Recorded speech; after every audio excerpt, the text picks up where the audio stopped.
Good day, Black Knight scholars. We meet again. We're on to Unit 9. We're going to be studying the Cold War, modern India, and modern Africa in this, our last unit of the year. Lesson 1 starts with the start of the Cold War. We're going to be talking about the years 1945 through 1948, when the United States and its allies and the Soviet Union and its allies fight a war that is cold. Do we need this blanket? Is it that kind of cold? We'll talk about it. First, some guiding questions. How did the Cold War start? And secondly, was Harry Truman's policy of containment a good policy for America? Let's find out. First, background on the Cold War. This was a competition between the United States and the Soviet Union, and it laid the foundation for the Cold War. Here you see Uncle Sam going up against the bear that is the symbol of the USSR. More background. The Cold War influenced the policies of the United States and the USSR towards other nations and led to conflicts around the world. And the big fear was that the US or the Soviet Union or one of its allies would use nuclear weapons.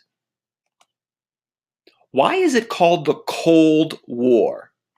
Well, a hot war would be a war in which nuclear weapons are used, which might destroy humanity if enough of them are used. And Cold War is a term that describes a conflict that does not involve military actions, but is fought with economic and political moves and through propaganda and acts of espionage or spying. That's the difference between a hot and a cold war. The first major meeting of the Cold War was the Yalta Conference. Yalta is in present-day Ukraine, just west of the Soviet Union. Here it is. And it was a meeting in February 1945 between Britain and its Prime Minister, Winston Churchill, the United States, and its president at the time, Franklin Roosevelt. He actually dies 3 months after this meeting. And the Soviet Union, and here is its leader, Joseph Stalin. At this meeting, the USSR gains control of land in Eastern Europe, and Germany and Berlin is divided. So it's an important meeting to set the groundwork for the Cold War. And here are the different territories within Germany that are divided up. Great Britain gets the northwest corner, the United States gets the southeast corner, France gets the southwest corner, and East Germany, including East Berlin, is taken over by the Soviet Union. How did a rivalry develop between the US and the USSR anyway? At the end of World War II, let's remember, they fought together. So how did they break apart? Well, the US and its allies feared that the Soviet Union would take over Eastern Europe, transform it to a communist or totalitarian government, like was the case in Nazi Germany or fascist Italy or Japan, and spread its power around the world. So the US feared Stalin and the Soviet Union would spread its tentacles and its communist ways throughout the world. Let's get a profile of these two rival nations. First, ding, ding, ding, it's the United States. The capital of the United States is Washington, D.C. There it is. 250 million people live in these United States, 50 of them.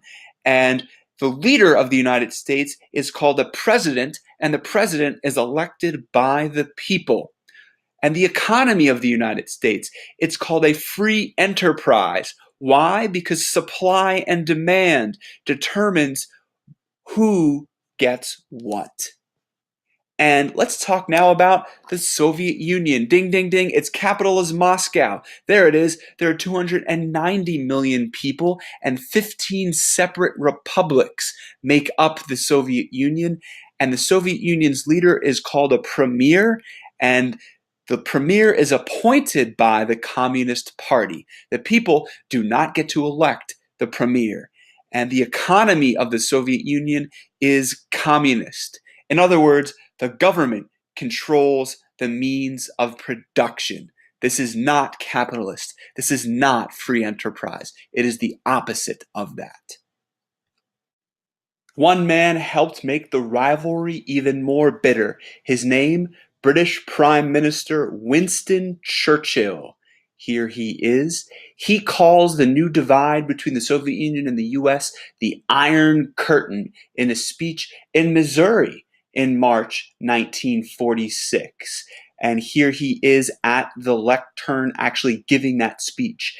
And Churchill's divisive language feeds this rivalry, starting a propaganda war between these two countries. And you're about to see now footage of the speech, Churchill himself speaking, and more information about how the bitter rivalry gets even more bitter. From Stettin in the Baltic to Trieste in the Adriatic, an iron curtain has descended across the continent. Behind that line lie all the capitals of the ancient states of Central and Eastern Europe. Warsaw, Berlin, Prague, Budapest. All these famous cities and the populations around them lie in what I must call the Soviet sphere.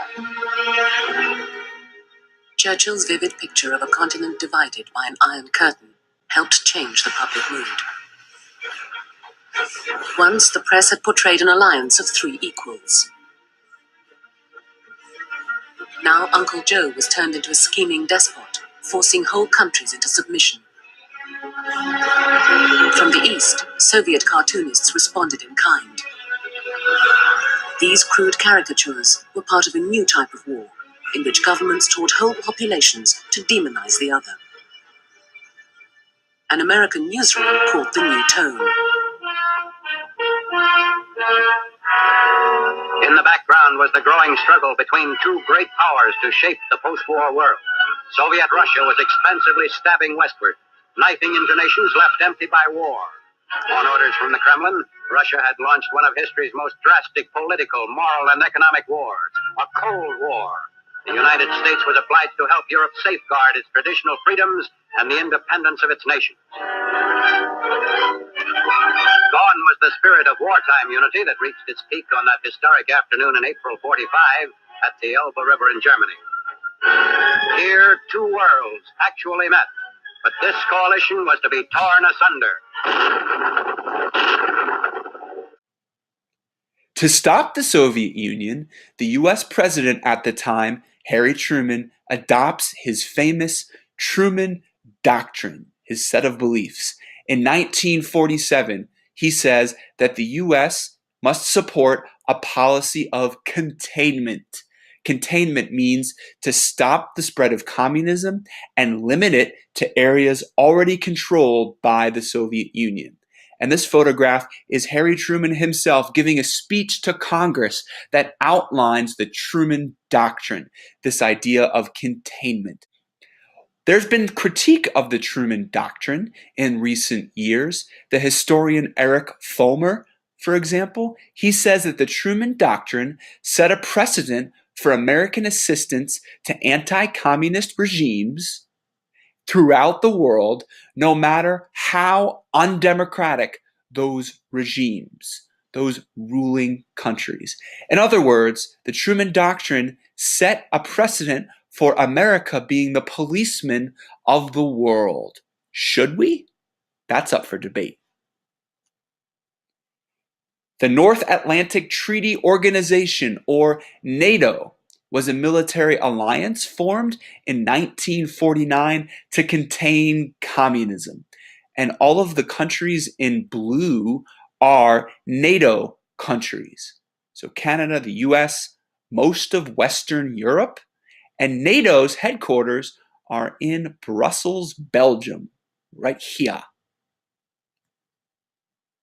Well, if the West is to have an alliance, the Soviet Union is to as well. In response to NATO, the Soviet Union forms its own military alliance in 1955 called the Warsaw Pact. So here's the Soviet Union and its vast land, and here are the other Warsaw Pact countries, which are largely Eastern European countries. In the Warsaw Pact, the Soviet Union allied with its satellite countries. These are nations dependent on another country for economic, political, and military power. So these Eastern European countries became the Soviet Union's satellite countries: Poland, Romania, and so forth.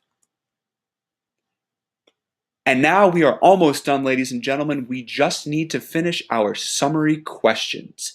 Let's do that now. And then a preview of next lesson. We have wars in Asia that are part of this larger Cold War story. The Korean War between the North and the South. There's Korea. The Chinese Civil War between the communists in China and the nationalists in China. The communists end up winning. And then south of China is Vietnam. There's the war between the North, the communists, and the South, the anti-communists. More on that next lesson. Until that time, this is Mr. Deegan signing off.